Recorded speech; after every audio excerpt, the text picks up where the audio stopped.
রয়েছে cup cake, আবার এখানে দেখতে পাচ্ছি নকশি পিঠা রয়েছে।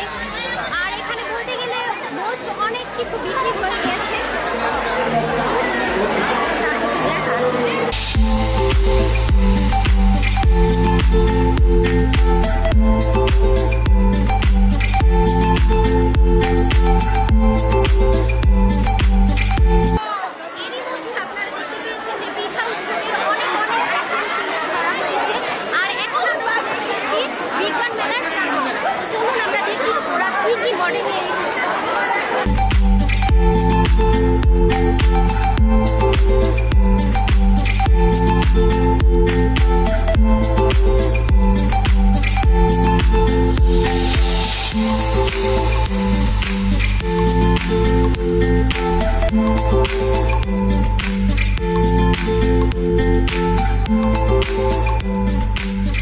Thank you.